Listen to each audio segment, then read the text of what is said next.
Assalamualaikum warahmatullahi wabarakatuh.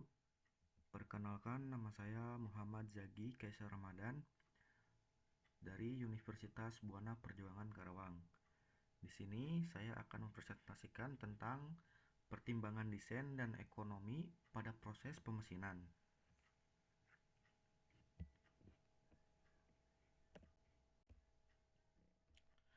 Adapun tujuan pembelajaran dari materi ini yaitu umumnya memahami dasar-dasar proses pemesinan, forging, molding, metrologi, kualitas produk, dan sistem manufaktur.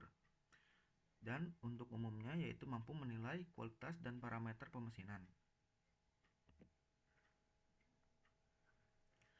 Dan di sini ada istilah-istilah dalam proses pemesinannya yaitu yang pertama machinability atau kemudahan suatu material diproses, toleransi, batas deviasi ukuran, surface finish, kehalusan permukaan, dan ductile yaitu ulet, hardness dan strength adalah kekerasan dan kekuatan material. Di sini ada kemampuan proses machinability yang mana dipengaruhi oleh sifat fisik dan kimia material. Adapun faktornya yaitu kekerasan, pahat jadi cepat haus, untuk keuletan yaitu permukaan menjadi lebih kasar, dan kandungan karbon, mangan, nikel tinggi sampai kemampuan menurun. Yang ketiga yaitu pengukuran yang dimana performance rating MR, yang dimana jika MR ini lebih dari 1 maka dia sulit dipotong, dan jika kurang dari 1 maka mudah dipotong. Dan di sini pengujian kemampuan proses dilakukan dengan membandingkan pemotongan material terhadap pemotongan material standar atau bahannya yaitu steel B112. Dan di sini ada rating kemampuan proses.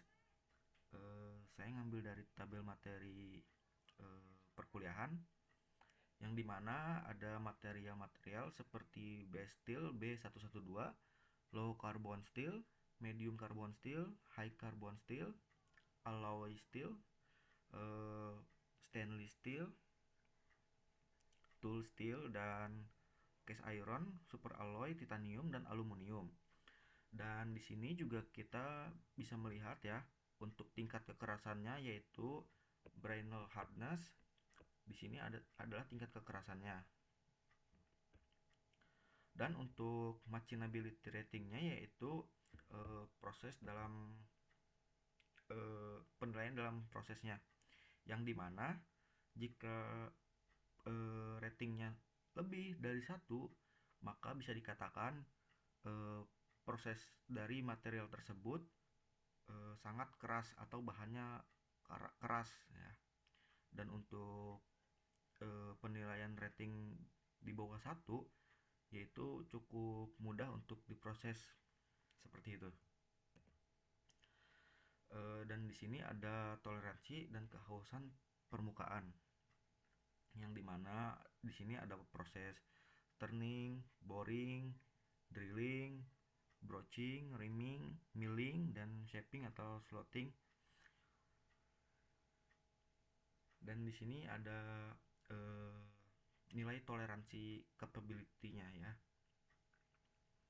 yang dimana kurang lebih untuk turning atau boringnya di diameter 25 adalah kurang lebih 0,02, dan drilling diameter 2,5 yaitu 0,05, dan broaching di diameter 12 mm yaitu 0,025, dan milling kurang lebih toleransinya 0,05 juga, 0,025 sorry, dan shaping ya sama juga ya kurang lebih 0,025.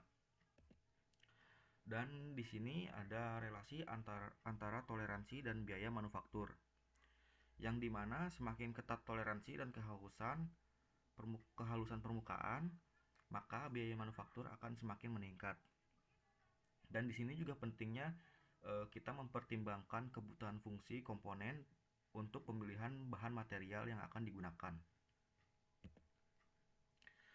Di sini ada kehalusan permukaan yang dimana ada faktor geometri yang mencakup yaitu jenis operasi pemesinan, yang kedua yaitu geometri pahat, dan yang ketiga yaitu kecepatan makan atau feed. Adapun faktor material yang pertama yaitu pembentukan bue, yang kedua itu friksi, dan ketiga sifat ulet atau getas.